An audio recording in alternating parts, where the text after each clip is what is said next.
Hello दोस्तों, आज मैं आपको जो कहानी सुनाने जा रहा हूँ उसका नाम है छोटी लड़की की बुद्धिमानी। एक दिन एक गरीब आदमी एक सेठ के पास आया और बोला, सेठ जी, मैं आपसे कर्जा मांगने आया हूँ, पर मेरे पास गिरवी रखने को कुछ नहीं है। कृपया आप मुझे 10,000 रुपये दे दे। मैं यह रुपये 5 वर्ष के अंदर आपको वापस कर दूंगा। सेठ उस व्यक्ति को बहुत अच्छी तरह जानता था और वो धनी होने के साथ उदार भी था। उसने उस व्यक्ति की बात पर विश्वास कर उसे 10,000 रुपये दे दी। जब 5 वर्ष बीत जाने के बाद भी जब उस व्यक्ति ने सेठ की 10,000 रुपये नहीं लौटाए, तब सेठ को अपने एक आदमी को उस व्यक्ति के पास भेजना पड़ा। व्यक्ति बहुत गरीब था और उसके पास पैसे भी नहीं थे, इसलिए उसने सेठ के आदमी को बहाना बनाकर भेज दिया। ऐसा कई बार हुआ। जब भी कोई उसके घर जाता, बहाना बनाकर उसे वापस भेज दिया जाता। एक दिन फिर सेठ उस व्यक्ति के घर गया। वहाँ और कोई तो नहीं दिखा, एक छोटी लड़की बैठी थी। सेठ ने उस बच्ची से पूछा, तुम्हारे पिताजी कहाँ हैं? लड़की बोली, पिताजी स्वर्ग का पानी रोकने गए हैं। सेठ ने फिर पूछा, अरे तुम्हारे घर में कोई भी नहीं है क्या? तुम्हारा बड़ा भाई या माँ? लड़की बोली, भैया बिना झगड़ा के झगड़ा करने गए हैं और माँ 1 से 2 करने गई हैं।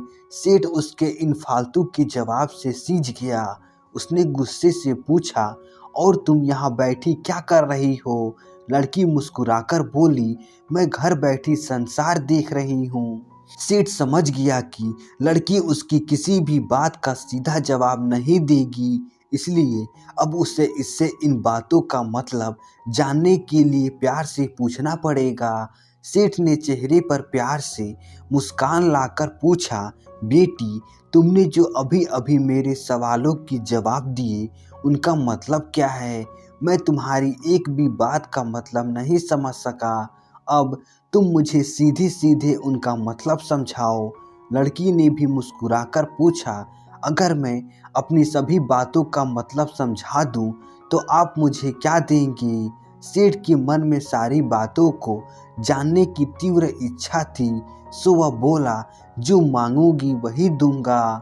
तब लड़की बोली, यदि आप मेरे पिता का सारा कर्ज माफ़ कर देंगे तो मैं आपको सारी बातों का अर्थ बता दूंगी। सेठ ने कहा, ठीक है बेटी, मैं तुम्हारे पिताजी का सारा कर्ज माफ़ कर दूंगा। अब तो सारी बातों का मतलब समझा दो। लड़की बोली, सेठ जी, आज तो मैं आपको सारी बातों का अर्थ नहीं समझा सकती। कृपया कर आप कल आएं, कल मैं ज़रूर बता दूंगी। अगले दिन सेठ जी फिर उस व्यक्ति के घर गए। आज घर के सभी लोग मौजूद थे। वह आदमी, उसकी पत्नी, बेटा और उसकी छोटी बेटी भी। सेठ जी को देखते ही लड़की ने पूछा, सेठ जी, आपको अपना वचन याद तो है ना? सेठ जी बोले, हाँ मुझे याद है। अब तुम अगर सारी बातों का अर्थ बता दो तो मैं तुम्हारे पिताजी का सारा कर्ज माफ़ कर दूंगा। लड़की बोली, सेठ जी, सबसे पहले मैंने यह कहा था कि पिताजी स्वर्ग का पानी रोकने गए हैं। इसका मतलब था कि वर्षा हो रही है और हमारे घर की छत से पानी टपक रहा था। पिताजी पानी रोकने के लिए छत को छा बना रहे थे, यानी वर्षा का पानी आसमान से ही गिरता है और हम लोग तो यही मानते हैं कि आसमान में ही स्वर्ग है। बस पहली बात का अर्थ यही है। दूसरी बात मैंने कही थी कि भैया बिना झगड़ा के झगड़ा करने गए हैं। इसका मतलब था कि वे रेंगनी के कांटे को काटने गए थे। अगर कोई भी रेंगनी के कांटे को काटेगा तो उसके शरीर में जहाँ तहाँ कांटा गड़ ही जाएगा, यानी झगड़ा नहीं करने पर भी झगड़ा होगा और शरीर पर खरोंचें आएंगी। सेठ उसकी बातों से सहमत हो गया। वह मन ही मन उसकी चतुराई की प्रशंसा करने लगा। उसने उत्सुकता के साथ पूछा, तीसरी और चौथी बात का मतलब? लड़की बोली, सेठ जी, तीसरी बात मैंने कही थी कि माँ 1 से 2 करने गई हैं, इसका मतलब था कि माँ अरहर दाल को पीसने यानी उसे 1 का 2 करने गई हैं। अगर साबुत दाल को पीसा जाए तो 1 दाना का 2 भाग हो जाता है, यानी यही था 1 का 2 करना। और चौथी बात, तो उस समय मैं चावल पका रही थी और उसमें से एक चावल निकाल कर देख रही थी कि चावल पूरी तरह पका है या नहीं।